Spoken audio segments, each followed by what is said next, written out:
Hello, আসসালামু আলাইকুম বন্ধুরা। আমি টাঙ্গাইল মির্জাপুরের খুলসুন্দর গ্রামে। আমাদের গ্রামে অফিস ছুটির কারণে আসছি। বড় একটা ট্রাক্টর দিয়ে ইরি ধানের জমি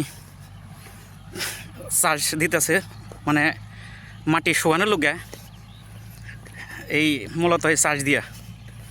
এই জায়গাতে ছোটোবেলায় অনেক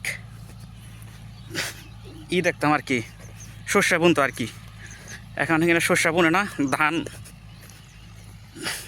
দেরিতে আসে, এই কারণে মানুষ আমার শস্য বোনাবাদ দিয়ে জমি শুকায় আর কি। আমি আসছি মূলত আমার প্রকৃতি ভালো লাগে, খুব ভালো লাগে, ভিডিও করতে আসছি। সাদা বক এরা খাওয়ার সন্ধানে ট্রাক্টরের পিছনে পিছনে ঘুরে বেড়াতেছে। রে ওই সাদ্দাম, ভিডিও করতেছি, ইউটিউবে ছাড়বো।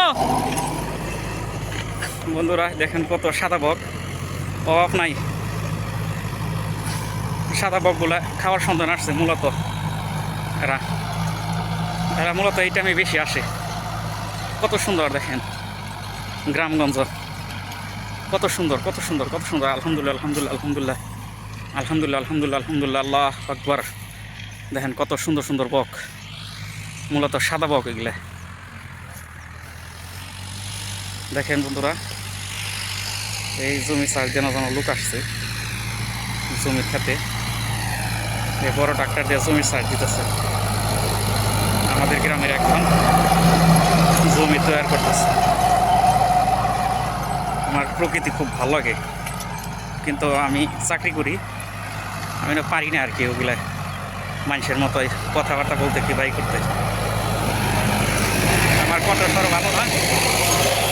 আমি যে বকের ছবি, প্রকৃতি ভালো লাগছে তো সংরক্ষণ করে আমি ইউটিউবে ছাড়বো আর কি। দেখেন খুব সুন্দর, খুব সুন্দর বন্ধুরা প্রকৃতি। আর প্রকৃতি, বাংলার প্রকৃতি কই তোলা যাব।